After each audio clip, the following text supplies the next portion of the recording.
Sergeant Major Ruth Wallace, retired, stared at the eviction notice taped to her front door. Her hands trembled slightly as she pulled it down, not from fear, but from the anger she was trying to control. 70 years old, 32 years of military service, and now this. Final notice: vacate premises within 72 hours or face forcible removal. The small house in Fayetteville, North Carolina, sat just outside Fort Bragg, where Ruth had spent the last decade of her military career. It wasn't much, a two-bedroom ranch with a small yard, but it was hers. Or at least it had been until 6 months ago, when medical bills from her cancer treatment had forced her to take out a loan using the house as collateral. She'd missed 3 payments, just 3, and now Sterling Property Management, the company that had bought her loan from the bank, was kicking her out. Ruth walked inside and sat at her kitchen table, the eviction notice spread before her. Through the window, she could see her small garden: tomatoes, peppers, herbs. She'd planted it in the spring after the doctors declared her cancer in remission. Every morning she tended it, feeling the North Carolina soil between her fingers, grateful to be alive, grateful to have a home. The phone rang. Ruth ignored it. It was probably another call from Sterling's lawyers, demanding she leave voluntarily to avoid the embarrassment of being physically removed. As if she could be embarrassed after everything she'd been through. Ruth stood and walked to her living room, where the walls told the story of her life. Photographs in frames, a young woman in army fatigues, her face unlined, her eyes bright with determination. Ruth in the desert during the First Gulf War. Ruth in Afghanistan, surrounded by the soldiers of her battalion. Ruth receiving her final promotion to Sergeant Major, the highest enlisted rank. And in the place of honor above the fireplace, a folded American flag in a shadow box, accompanied by medals. The Silver Star, the Bronze Star with Valor device, the Purple Heart. She'd earned those medals in Kandahar in 2009, when her convoy had been ambushed. Ruth had been 56 years old then, technically too old for combat patrols, but the Army needed experienced leaders, and Ruth had never been one to hide behind a desk. The IED had flipped their vehicle. Ruth had been knocked unconscious briefly, and when she came to, the convoy was under heavy fire. Her driver was dead. 2 soldiers in the vehicle behind them were wounded and screaming. Ruth had dragged both wounded soldiers to cover while bullets kicked up dust around her feet. She'd returned fire, organized a defense, and held their position for 20 minutes until air support arrived. She'd taken shrapnel in her leg and shoulder, injuries that still ached on cold mornings. They'd given her the Silver Star. The Army Times had run a story: Grandmother Sergeant Major saves 2 soldiers in Kandahar ambush. That had been 11 years ago. Now, looking at those medals, Ruth wondered if any of it mattered anymore. The military had thanked her for her service and sent her into retirement. The government had given her a pension and VA benefits, but none of it was enough when cancer treatment cost hundreds of thousands of dollars, even with insurance. She'd been too proud to ask for help, too independent to reach out to the veteran service organizations. She'd handled everything herself: the diagnosis, the chemotherapy, the radiation, the recovery, just like she'd handled everything else in her life. And now she was paying the price for that pride. A knock at the door interrupted her thoughts. Ruth walked over and opened it to find a young man in an expensive suit, holding a tablet and looking impatient.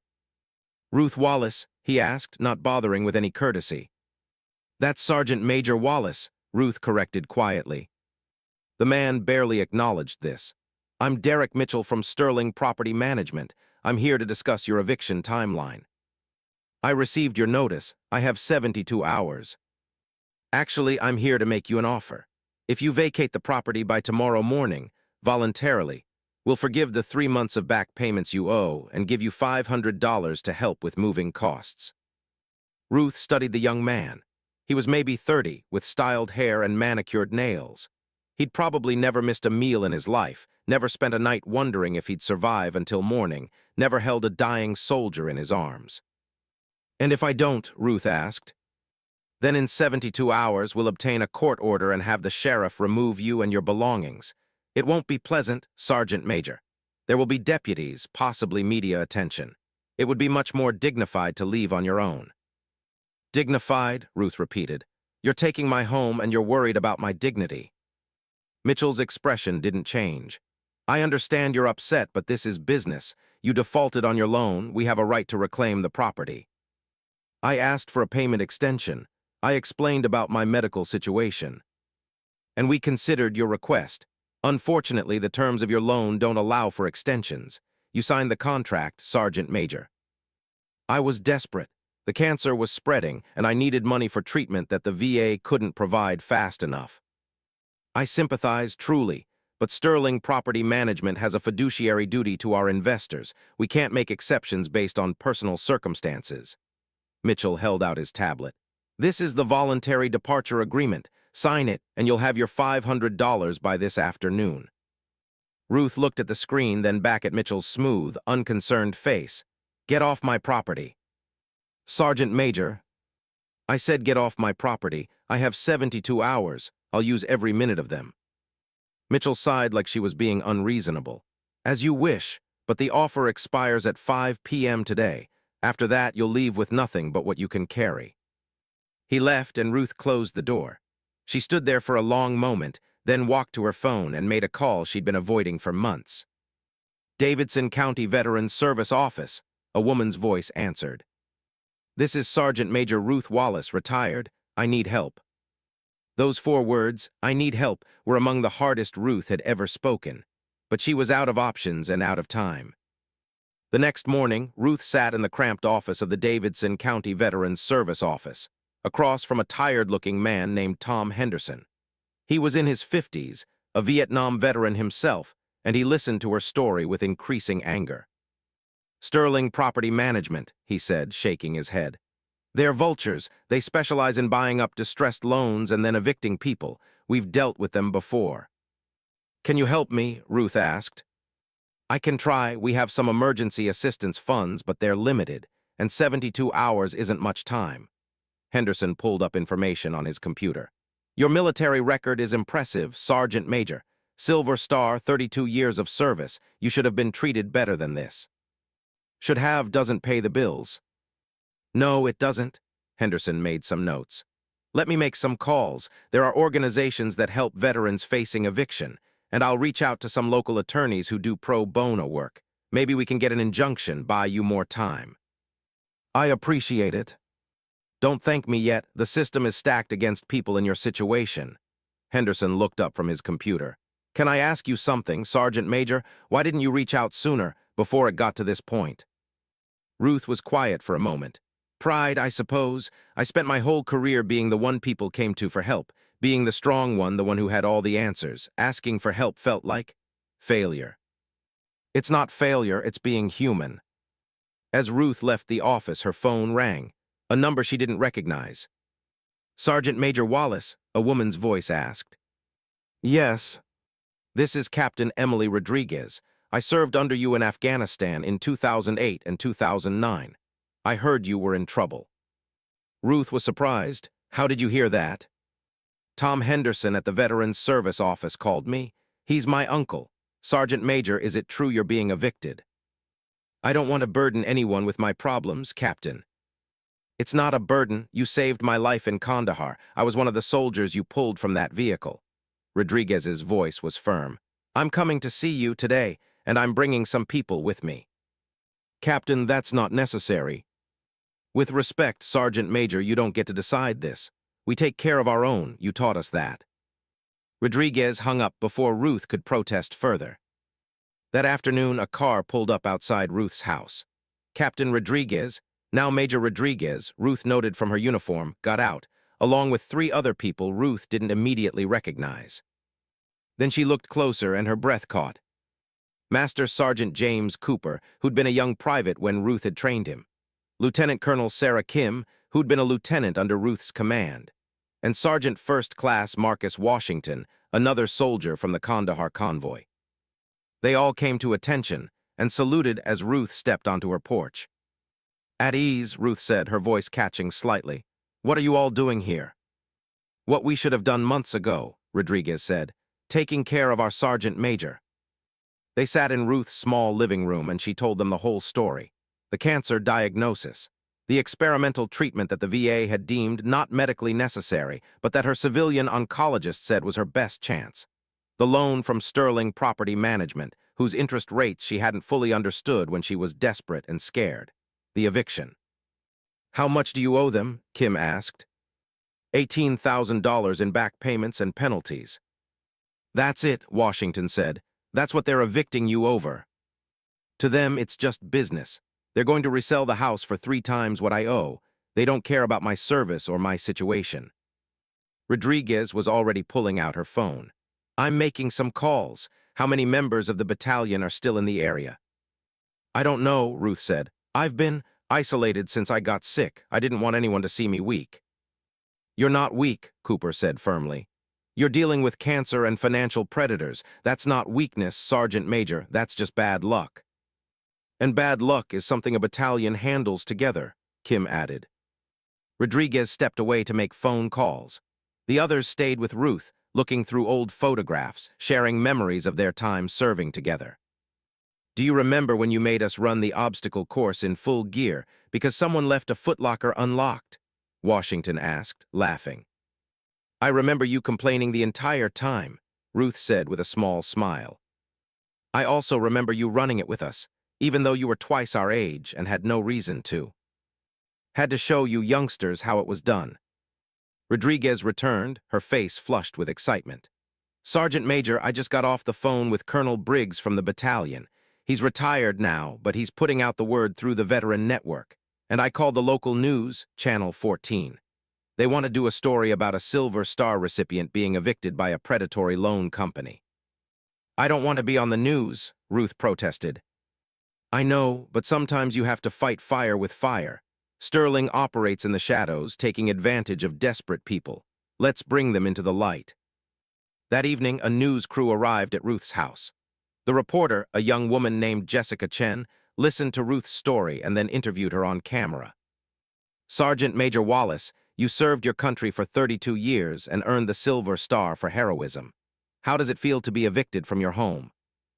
Ruth looked directly into the camera. "It feels like all that service, all those sacrifices don't matter anymore, like I'm disposable. Sterling Property Management doesn't care that I fought for this country.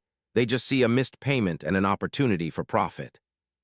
The interview would air on the 11 o'clock news, but Ruth had no idea how many people would see it or if it would make any difference. She still had less than 48 hours before the eviction. The news story aired that night, and by morning Ruth's phone wouldn't stop ringing. Veterans organizations, local churches, strangers offering to help, media outlets requesting interviews, and most surprisingly, dozens of soldiers, active duty and retired, who'd served with Ruth over her 32-year career. "Sergeant Major, this is Private Jackson. Well, Sergeant Jackson now. You trained me at Fort Benning in 1998. I saw the news. What can I do to help?" "Ruth, it's Colonel Patterson. I served with you in Germany in the 80s. This is outrageous. I'm making some calls." "Sergeant Major Wallace, you don't know me, but my father served under you in Desert Storm. He passed away 5 years ago, but he always said you were the finest NCO he ever knew.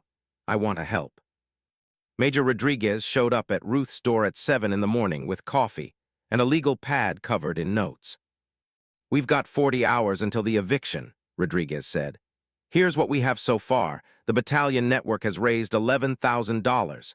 The VFW post is hosting an emergency fundraiser tonight. 3 different attorneys have offered to take your case pro bono, and the news story has gone viral. It's being shared across military social media pages." Ruth felt overwhelmed. "Emily, this is too much. I can't accept." "Yes, you can, and you will." Rodriguez sat down across from Ruth. "Sergeant Major, do you remember what you told me after Kandahar, after you pulled me out of that vehicle?"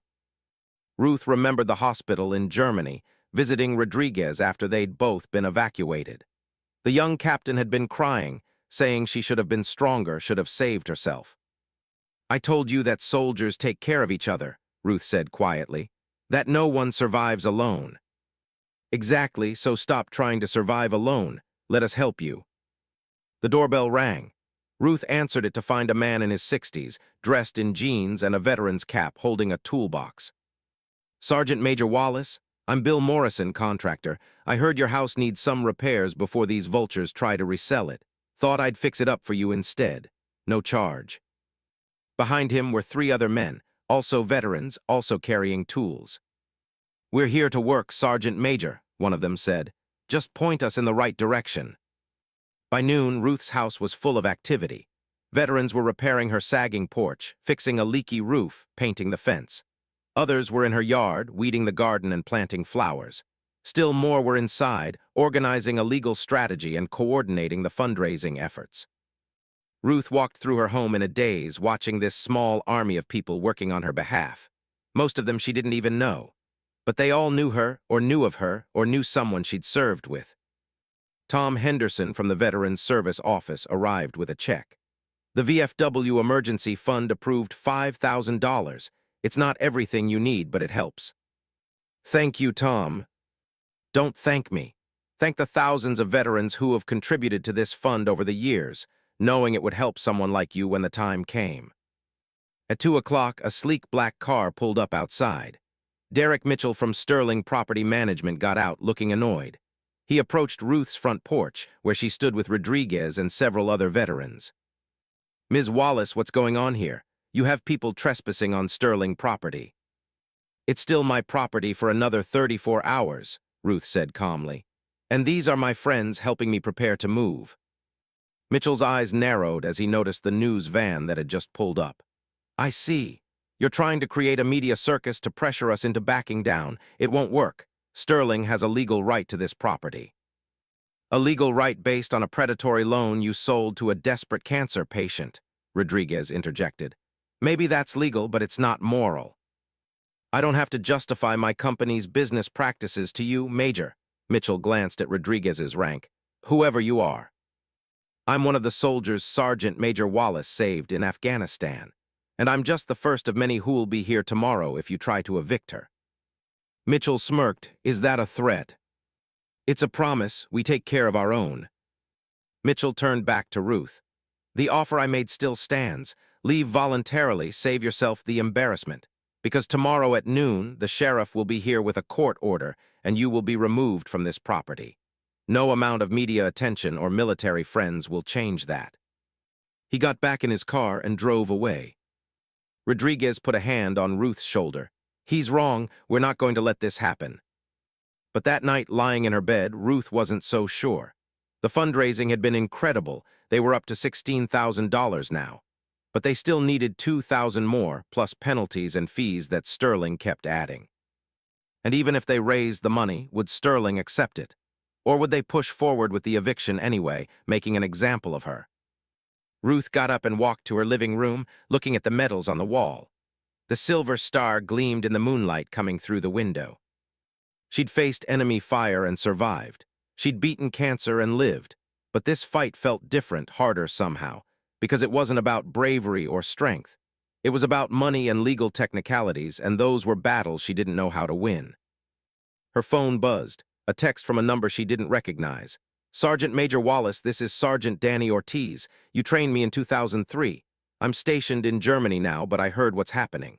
I'm wiring $500 tomorrow. It's not much, but you taught me to never leave a soldier behind. Hang in there." Tears filled Ruth's eyes. She sat down and read through the dozens of similar messages she'd received throughout the day. Soldiers from across the country, from across the world, reaching out to help. Another text came in, this one from Colonel Briggs, her former battalion commander. "Ruth, I've been making calls all day. I need you to trust me. Tomorrow at 1100 hours, be ready, and wear your uniform."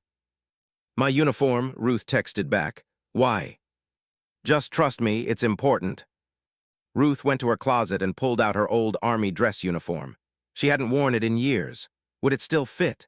She tried on the jacket. It was a little snug. She'd gained some weight during her recovery, but it would do. She looked at herself in the mirror. Even in civilian clothes, even at 70 years old with gray hair and wrinkles, she could still see the soldier she'd been. The leader, the fighter. Tomorrow, she'd need to be that soldier again. The next morning dawned bright and clear. Ruth put on her uniform, pinning her medals to her chest with fingers that shook only slightly. Silver star, bronze star, Purple Heart. 32 years of service condensed into ribbons and metal. Rodriguez arrived at 9 o'clock. "You look sharp, Sergeant Major." "I feel ridiculous, a 70-year-old woman playing dress-up." You're not playing dress-up. You're reminding people who you are and what you've done. Rodriguez checked her phone. The fundraising is at 19,000. We're so close. But not close enough. We still have 3 hours. At 10 o'clock, Ruth noticed cars starting to arrive. Not just a few, but dozens. They parked along her street, in her driveway, on her lawn. Men and women in uniform got out. Some were active duty, some were veterans. All of them came to Ruth's door. Sergeant Major Wallace, Specialist Martinez reporting. I served in your battalion in 2010. Ruth, it's Chief Warrant Officer Thompson. We served together in Korea. Sergeant Major, you don't know me, but you trained my sister. She's deployed right now, but she asked me to be here for her. By 11 o'clock, Ruth's small yard was filled with nearly 100 people. Most wore their uniforms. Many carried American flags. All of them stood at attention as Ruth walked out onto her porch. Thank you all for coming, Ruth said, her voice breaking slightly. I don't know what to say. Don't say anything, Sergeant Major, someone called out. We're here, that's all that matters. At 11:30, the sheriff's vehicles arrived. 3 patrol cars and a van. Deputies got out, along with Derek Mitchell and a woman in an expensive suit who Ruth assumed was Sterling's attorney. The sheriff, a heavyset man in his 50s, surveyed the crowd with obvious concern. He approached Ruth's porch cautiously. Ma'am, I'm Sheriff Tom Bradley. I have a court order for your eviction. I don't want any trouble here. Neither do I, Sheriff, Ruth said, but I'm not leaving my home. Ma'am, I understand this is difficult, but I have to enforce the law.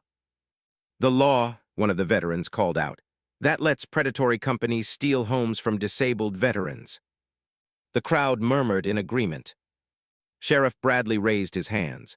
Folks, I sympathize. I'm a veteran myself, Marines, Desert Storm, but a court order is a court order. I have a job to do. Then you'll have to arrest all of us, Rodriguez said, stepping forward, because none of us are leaving. Mitchell pushed forward, his face red. Sheriff, these people are interfering with a legal eviction. I want them removed. On what grounds? A new voice asked. Everyone turned. A man in an Army colonel's uniform was walking up the driveway. Behind him were more soldiers, at least 50 of them in formation, marching in perfect step. Ruth recognized him immediately. Colonel James Briggs, her former battalion commander. He was in his late 60s now, but he still moved like a soldier. Colonel Briggs, Ruth said, her voice filled with emotion. What are you doing here? What I should have done months ago, Sergeant Major, taking care of one of my own. Briggs turned to face the sheriff and Mitchell. I'm Colonel James Briggs, retired. The soldiers behind me represent the 307th Engineering Battalion, Sergeant Major Wallace's unit. We're here to ensure this eviction doesn't happen. Mitchell sputtered. You can't just, this is private property. Sterling has a legal right. Let me tell you about legal rights, Briggs said, his voice cutting. Sergeant Major Wallace has the legal right to be treated fairly by the VA, which failed to cover her cancer treatment in a timely manner. She has the legal right to not be exploited by predatory lenders. She has the legal right to live in peace after 3 decades of military service. Those aren't legal rights, Mitchell snapped. Those are just your opinions. Maybe, but I have 150 soldiers here who share my opinions, and more are coming. As if on cue, more vehicles arrived. News trucks, cars and trucks carrying veterans. Within minutes, the crowd had swelled to over 200 people. The sheriff looked increasingly uncomfortable. Colonel, I appreciate what you're trying to do, but I still have to enforce this court order. Then you'll have to go through all of us, Briggs said simply. The standoff continued for several tense minutes. Then Ruth's phone rang. It was Tom Henderson.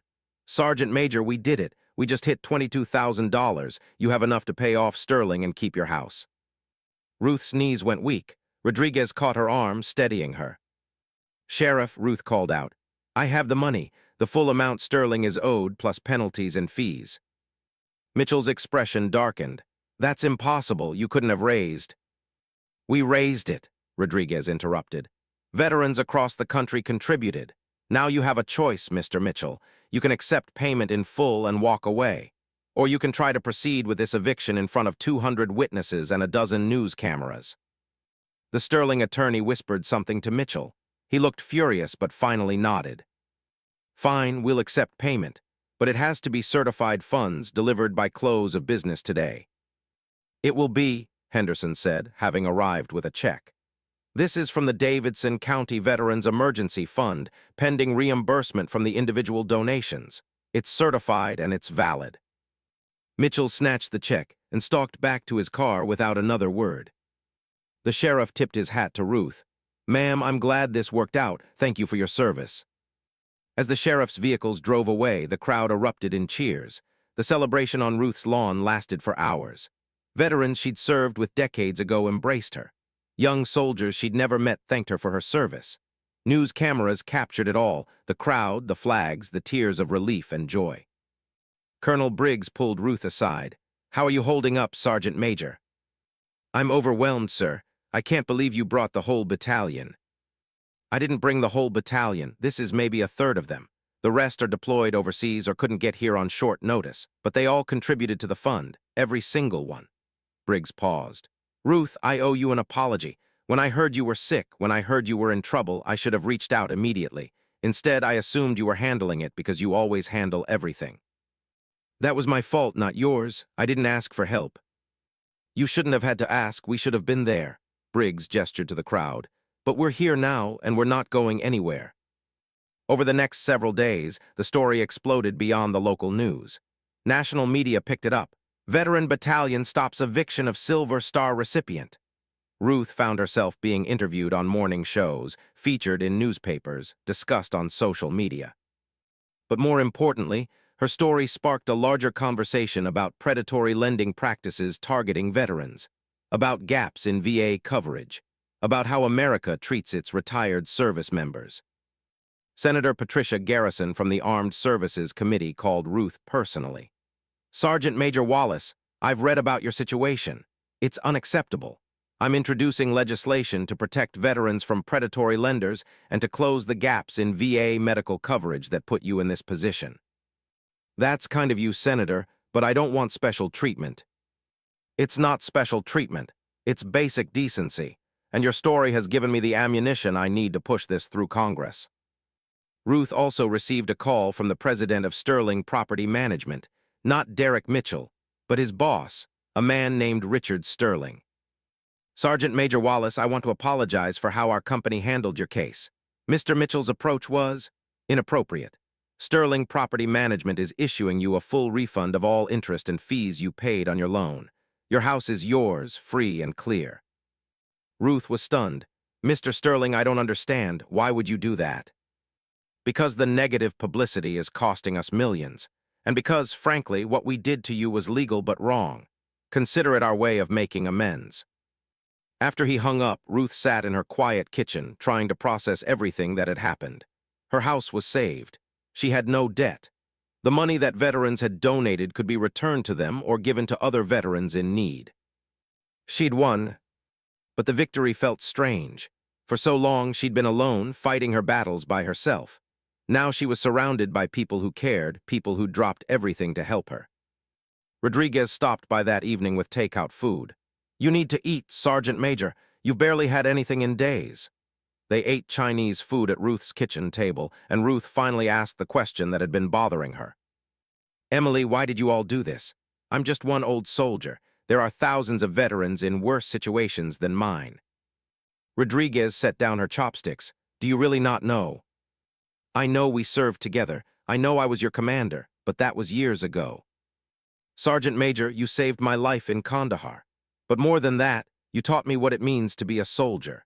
You taught me that we take care of each other, that we don't leave anyone behind, that rank and age and circumstance don't matter as much as loyalty and honor.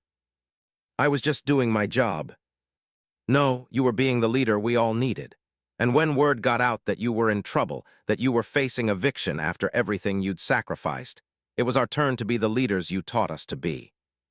Over the following weeks, Ruth's life transformed. The VFW asked her to speak at their national convention. Veterans organizations invited her to serve on their boards. Young soldiers reached out, asking for mentorship and advice. And the battalion, her battalion, the 307th Engineering, made her an honorary member of every unit reunion, every gathering, every event. But the most meaningful change was personal. Ruth was no longer alone. Veterans stopped by regularly to check on her. Rodriguez came over for dinner every week. Colonel Briggs organized a monthly breakfast for retired battalion members, and Ruth never missed it. Tom Henderson from the Veterans Service Office called her with an idea. "Sergeant Major, we're getting more veterans in situations like yours: medical debt, predatory loans, financial crisis. Would you be willing to help us create an early warning system, a way to identify veterans in trouble before it gets to the eviction stage?" "I'd be honored," Ruth said. She threw herself into the work, using her military organizational skills to build a network of support. Within 3 months, they'd helped 20 veterans avoid eviction or foreclosure. Within 6 months, the program had expanded to 3 counties. Ruth also started speaking at high schools and colleges, talking not just about her military service, but about the importance of asking for help, of community, of taking care of each other. One afternoon, she received a call from a woman named Sandra Morrison. "Sergeant Major Wallace, you don't know me, but my son Bill Morrison was one of the contractors who fixed up your house before the eviction. He passed away last week. Heart attack." "I'm so sorry for your loss," Ruth said. "Thank you, I'm calling because Bill left something for you." Sandra's voice wavered. "He was a Vietnam veteran. He struggled a lot after he came home: PTSD, substance abuse, homelessness. But 5 years ago, he got clean and turned his life around. He started his contracting business and made it his mission to help other veterans. He was a good man." "He was, and he said that helping you reminded him why he got sober, so he could give back to the military community that had never given up on him. At his funeral, instead of flowers, we asked for donations to the Veterans Emergency Fund in your name. We raised $12,000. Ruth had to sit down. "Sandra, I don't know what to say." "Say you'll keep doing what you're doing. Keep helping veterans, keep telling your story. Bill would want that." After the call ended, Ruth sat in her living room for a long time, looking at the photographs on her walls. The images of her younger self, strong and certain, ready to take on the world. She looked at her reflection in the mirror. An old woman with gray hair and wrinkles, with scars from cancer and combat, with hands that trembled slightly and knees that ached. But also a woman surrounded by love, by community, by purpose. She wasn't the soldier she used to be. She was something more, a symbol, a leader in a different way, a reminder of what service and sacrifice meant. Her phone buzzed. A text from Rodriguez. "Sergeant Major, we have a problem. Marine veteran in Jacksonville facing eviction. Can you help?" Ruth smiled and typed back, "On my way." Because this was what she did now. This was her new mission. And she was just getting started. 6 months after her near eviction, Ruth stood in front of the North Carolina State Legislature, testifying in favor of the Veterans Protection Act. The gallery was packed with veterans, media, and legislators. "Members of the committee," Ruth began, her voice steady despite her nerves, "I'm here to tell you about a system that failed me and continues to fail thousands of veterans across this state and this nation." She told her story: the cancer, the predatory loan, the eviction attempt. But she also told the stories of the other veterans she'd helped since then. Marine Sergeant Thomas Rivera, evicted while recovering from wounds sustained in Iraq. Army Specialist Jennifer Park, homeless after medical bankruptcy. Navy Chief Marcus Johnson, who lost his family home to a loan shark operation disguised as a legitimate lender. Ruth looked directly at the committee members. These are people who served our country with honor.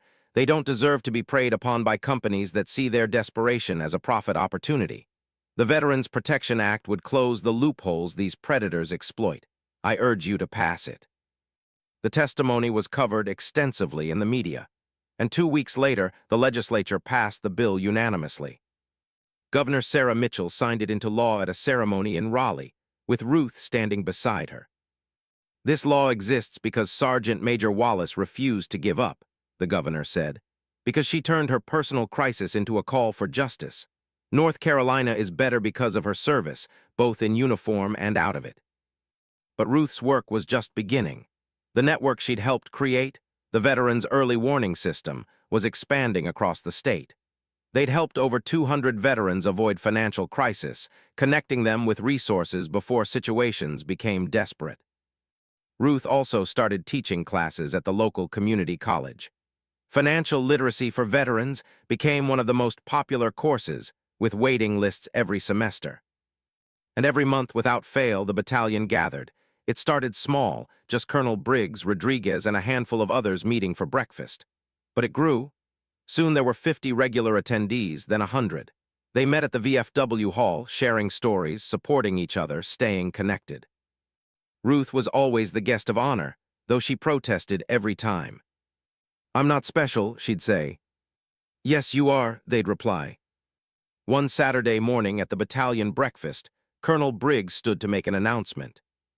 "Everyone, I have some news. The Army has approved our petition. Effective next month, the 307th Engineering Battalion will have a new award, the Sergeant Major Ruth Wallace Leadership Award.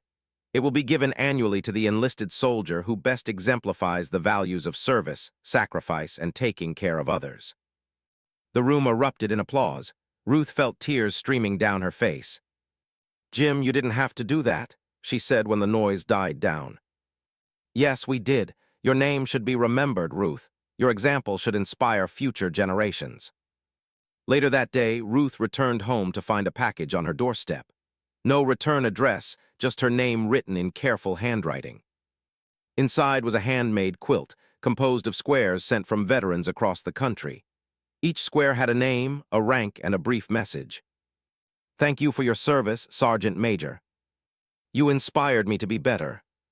You saved my life in Baghdad, 2007. You taught me what leadership means. You never gave up on me." There were over 100 squares, stitched together with care. Ruth spread the quilt across her bed, running her hands over the fabric, reading each message. That night, Rodriguez called. "Did you get the quilt?" "It's beautiful. Did you organize this?" "Not just me. It was a group effort. We wanted you to know how many lives you've touched." Ruth wrapped herself in the quilt and felt, for the first time in years, completely at peace. But her story wasn't over yet. A few weeks later, she received an official letter from the Department of the Army. She opened it with trembling hands. "Dear Sergeant Major Wallace, you are hereby notified that you have been selected to receive the Distinguished Service Medal for exceptionally meritorious service to the United States Army and the veteran community." Ruth read the letter 3 times, not quite believing it. The Distinguished Service Medal was one of the military's highest honors, rarely given to retired personnel. The ceremony was scheduled for 2 months later at Fort Bragg. It would be a full military honor ceremony, with the Secretary of the Army presenting the medal personally. "I don't deserve this," Ruth told Rodriguez when she shared the news. "Stop saying that. You absolutely deserve it. Emily, I didn't do anything extraordinary. I just helped some people who needed help. You created a statewide network that's helped hundreds of veterans. You got legislation passed. You become a national advocate for veteran rights. And you did all of it while recovering from cancer, while being evicted, while facing circumstances that would have broken most people." Rodriguez took Ruth's hands. "Sergeant Major, you are extraordinary. Accept it." The night before the ceremony, Ruth couldn't sleep. She kept thinking about her life, about the path that had brought her here. The young woman who joined the Army in 1970, when female soldiers were still a rarity. The officer who'd fought for every promotion, every opportunity in a military that didn't always welcome women. The combat leader who'd saved lives and earned medals. The retiree who'd almost lost everything. And now, the advocate who'd found new purpose. It had been a long journey, full of challenges and setbacks, but also full of moments of grace, of connection, of meaning. Her phone buzzed, a text from a number she didn't recognize. "Sergeant Major Wallace, this is Private First Class Jessica Torres. I just graduated basic training. My drill sergeant told me about you, about your service, your courage, and how you never gave up. I want you to know that you're the reason I joined the Army. I want to be like you." Ruth typed back, "Thank you, Jessica. Serve with honor, take care of your soldiers, and remember, asking for help isn't weakness, it's wisdom." The next morning, Ruth put on her dress uniform. It fit better now. She'd lost some of the weight she'd gained during her cancer treatment. The medals gleamed on her chest, a lifetime of service condensed into ribbons and metal. Rodriguez picked her up and drove her to Fort Bragg. As they approached the base, Ruth saw something that made her gasp. The streets were lined with soldiers, standing at attention. Hundreds of them, forming an honor corridor leading to the ceremony venue. "What is this?" Ruth asked. It's your battalion, Sergeant Major, and not just the 307th. Word got out about the ceremony. Soldiers from across the base wanted to pay their respects. As Rodriguez drove slowly through the corridor, soldiers saluted. Ruth saluted back, her vision blurred by tears. At the ceremony venue, a large hall decorated with flags and military regalia, even more people waited. The hall could hold 1,000 people, and every seat was filled. Ruth recognized faces from throughout her career. Soldiers she'd trained decades ago, now colonels and sergeants major themselves. Veterans she'd helped in recent months, community members whose lives she'd touched. And in the front row, Sandra Morrison, the widow of Bill Morrison, the contractor who'd fixed Ruth's house. The ceremony began with military precision. The color guard presented the flags. The army band played. Speeches were given by commanders and officials talking about Ruth's service and sacrifice. Then the Secretary of the Army, a 3-star general named Patricia Rodriguez, no relation to Emily, though they joked about it later, stepped forward.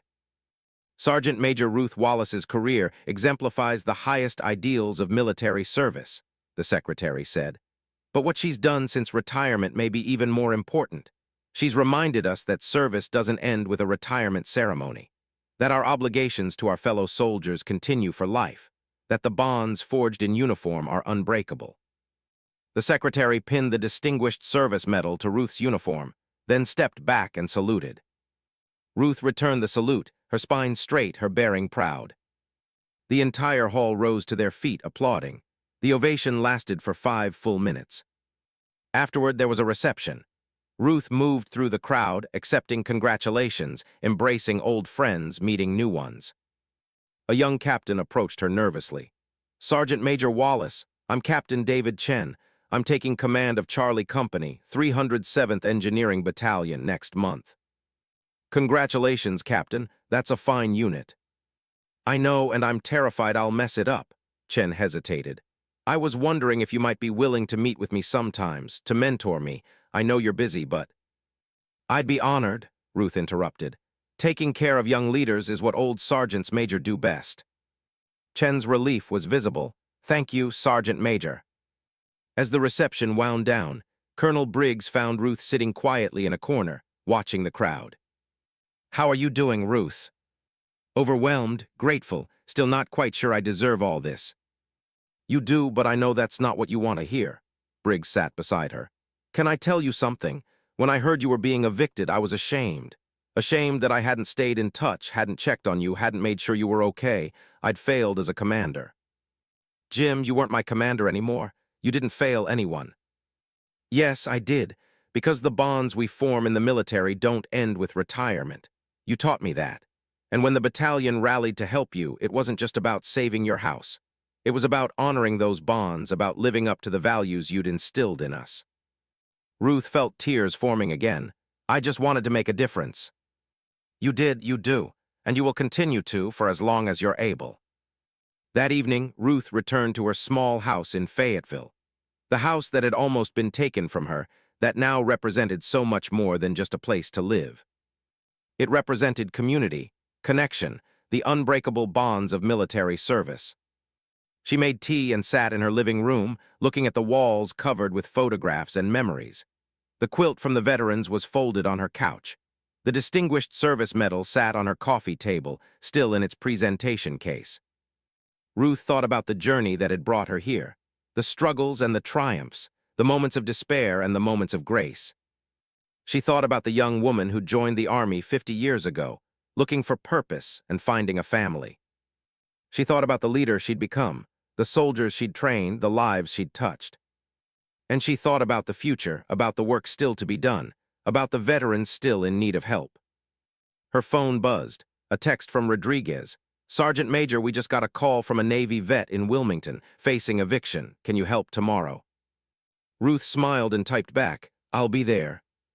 Because this was her life now, this was her mission. And she wouldn't have it any other way. 1 year after the eviction attempt, Ruth stood in front of a crowd of 2,000 people at the National Veterans Conference in Washington, D.C. She'd been invited as the keynote speaker, an honor she'd tried to decline until Rodriguez and Briggs had insisted she accept. "I'm not a public speaker," Ruth had protested. You're a leader, Briggs had replied. Leaders speak when they have something important to say, and you do.